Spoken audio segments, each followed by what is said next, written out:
నమస్తే అండి, welcome to friendly cooking Telugu. ఈరోజు మనం మైసూర్ బోండా ఎలా తయారు చేసుకోవాలో చూద్దాం. ఇప్పుడు దాకా మా ఛానల్ని సబ్స్క్రైబ్ చేసుకున్నట్లయితే వెంటనే సబ్స్క్రైబ్ చేసుకొని పక్కనే ఉన్న బెల్ రింగ్ చేయండి. ముందుగా 1 కప్పు పెరుగుని వేసుకోవాలండి. దాన్ని బీట్ చేసుకోవాలండి.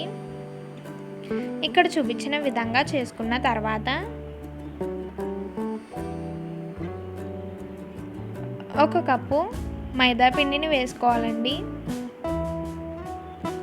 అలాగే 1/2 టీ స్పూన్ వంట సోడాని వేసుకోవాలి. తగినంత సాల్ట్ వేసుకోవాలండి. ఇప్పుడు ఒకసారి కలుపుకోవాలి. ఈ విధంగా కలుపుకోవాలండి. ఇలా ఒకసారి కలుపుకున్న తర్వాత నీళ్ళను కొద్ది కొద్దిగా వేసుకుంటూ కలుపుకోవాలండి. చూడండి, ఇక్కడ చూపించిన విధంగా కలుపుకోవాలి. పిండిని మరీ పలచగా కలుపుకోకూడదండి. ఆ విధంగా కలుపుకోవడం వల్ల నూనె అనేది పీల్చేస్తుందండి. కాబట్టి ఇక్కడ చూపించిన విధంగా కలుపుకోవాలండి. పిండిని కలుపుకునే విధానం బట్టే మైసూర్ బోండాలు అనేవి పర్ఫెక్ట్గా వస్తాయండి. కాబట్టి కాస్త జాగ్రత్తగా కలుపుకోవాలండి. ఇక్కడ చూపించిన విధంగా కలుపుకోవాలండి. ఇలా కలుపుకున్న తర్వాత ఒక 10 నిమిషాలు మూత పెట్టుకొని పక్కన ఉంచుకోవాలండి. 10 నిమిషాల తర్వాత 1/2 టీ స్పూన్ జీలకర్రను వేసుకోవాలండి.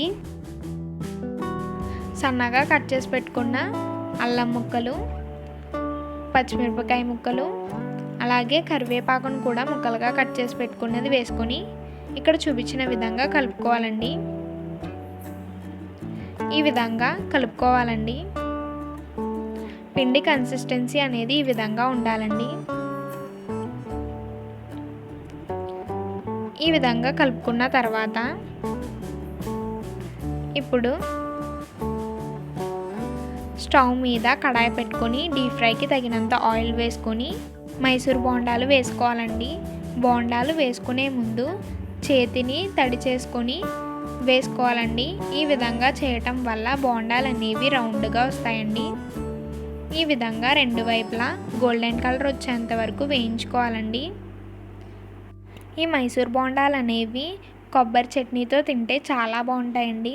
మీకు కనుక హోటల్ స్టైల్ కొబ్బరి చట్నీ ఎలా తయారు చేయాలో చూడాలనుకుంటే కింద డిస్క్రిప్షన్లో ఇస్తామండి, ఒకసారి చూడండి. ఈ విధంగా వేయించుకోవాలండి. ఇలా వేయించుకున్న తర్వాత పక్కకు తీసుకోవాలండి. ఈ మైసూర్ బోండాలు చాలా టేస్టీగా ఉంటాయండి. మీరు ఒకసారి ట్రై చేయండి. ఈ వీడియో కనుక నచ్చితే ఖచ్చితంగా లైక్ చేయండి. మీ ఫ్రెండ్స్ అండ్ ఫ్యామిలీ మెంబర్స్కి షేర్ చేయండి.